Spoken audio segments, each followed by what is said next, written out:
मक्का की कीमतों में पिछले कुछ दिनों से तेजी का रुझान देखने को मिल रहा है। दरअसल सावन महीने के खत्म होने के बाद कीमतों में तेजी आई है। पिछले 10 दिन में मक्का की कीमतों में 50 से 70 रुपए की तेजी बन चुकी है। वहीं दिल्ली में उत्तर प्रदेश लाइन की मक्का 2250 रुपए तो बिहार लाइन की मक्का 2400 रुपए प्रति क्विंटल पर कारोबार करती दिखाई दे रही है।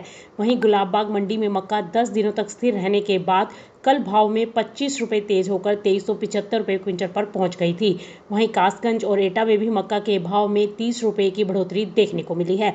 सबल मंडी में 10,000 बोरी की बड़ी आवक के बावजूद भाव में 50 रुपए की तेजी देखने को मिली और भाव 50 रुपए की तेजी के साथ 2150 रुपए प्रति क्विंटल पर जा पहुंचे हैं। इसका सबसे बड़ा कारण एथेनॉल और स्टार्च प्लांट्स की तेज खरीदारी है। इसके अलावा पोल्ट्री सेक्टर की मांग भी निकलनी शुरू हो गई है, जिसके चलते बाजार को सपोर्ट मिलता दिखाई दे रहा है। लेकिन गौर करने वाली बात यह है कि ऊंची दरों पर फिलहाल खरीदार ज्यादा खरीदारी नहीं कर रहे हैं। पिछले साल की इसी अवधि की तुलना में खरीदारों और स्टॉकिस्टों का रुझान बहुत मजबूत नहीं दिख रहा है।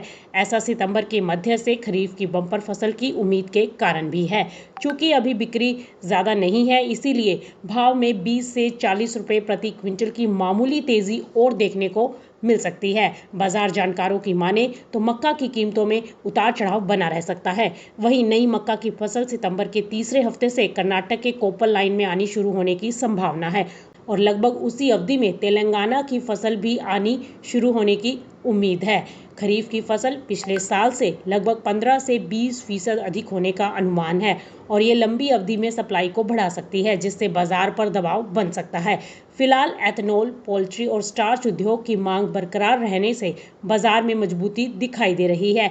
ऐसे में बाजार जानकारों का कहना है कि जिनके पास स्टॉक रखा है वो हर उछाल पर धीरे धीरे अपना माल निकाल सकते हैं। Bureau report, market time.